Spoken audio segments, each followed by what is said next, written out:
Olá a todos, tudo bom? Eu sou o violeiro Júnior da Viola. Eu estou aqui hoje para falar um pouquinho sobre viola de arame do século XVIII.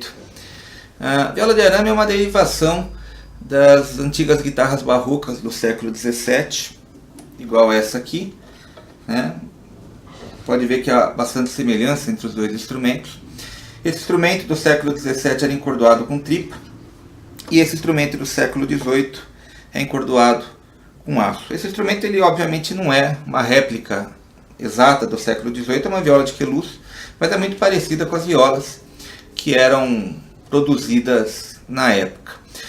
O instrumento encordoado de metal, e a causa disso foi a mudança de pensamento musical na segunda metade do século XVIII, quando a gente sai do barroco e vai para o classicismo.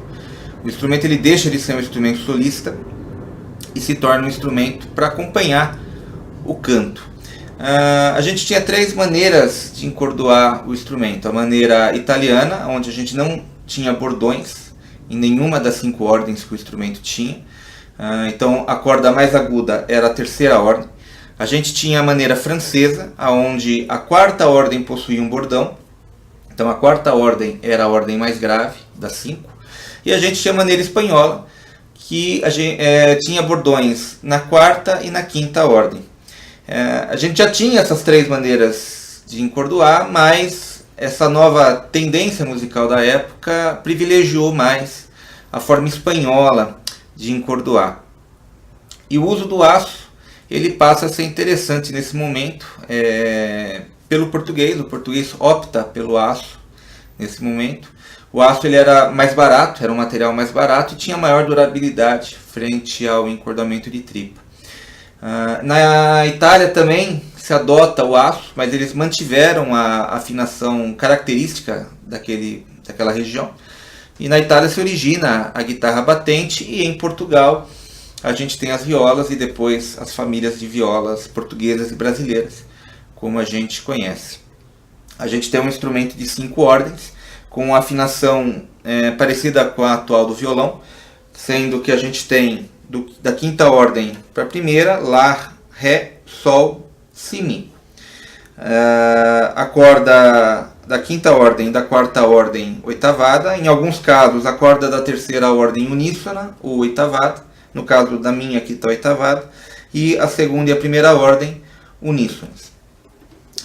As fontes mais importantes que a gente tem sobre o instrumento são 3 códices portugueses e um método escrito em 1789. Os códices são os códices da Fundação Calouste Gulbenkian, o códice da Biblioteca Geral da Universidade de Coimbra e o códice da Biblioteca Nacional de Lisboa. O método, escrito em 1789, chama Nova Arte da Viola, foi escrito por Manuel da Paixão Ribeiro, e hoje é uma fonte muito usual de consulta para se entender como era a viola de arame naquele período. O nome do instrumento ele não era viola de arame, se usava a denominação viola. Em alguns textos, na maioria dos textos, a viola grafada com um L só, em alguns textos a viola grafada com 2 L's. A denominação de arame foi dada recentemente para tentar situar o instrumento neste período. O instrumento ele se situa na transição da escrita de tablaturas para partitura. Então esses 3 códices portugueses eles são escritos em tablatura italiana, e o método do Manuel da Paixão Ribeiro é escrito já em partitura. No Brasil, esse instrumento se torna o instrumento de cordas pinçadas mais popular que a gente tem.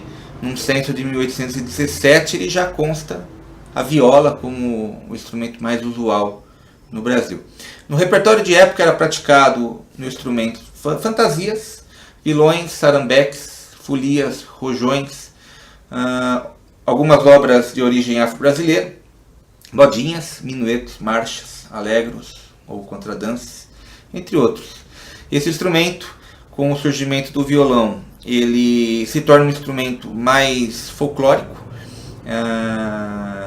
típico de regiões mais afastadas de centros urbanos. Em Portugal a gente tem o surgimento das violas braguesas, avarantina, tueira, campaniça.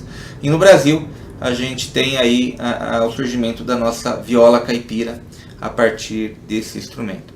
Felizmente a gente não tem muito material de época sobre viola, pois o que a gente tinha foi perdido no início da República, graças a um viés modernista na época que visava apagar da memória brasileira tudo que eles consideravam na época arcaico, antigo, antiquado. E a viola, infelizmente, estava nessa lista. Eu vou tocar para vocês a peça Folia de Espanha de primeiro tom, do Códice da Biblioteca Nacional de Lisboa, também é conhecido como Códice do Conde de Redondo.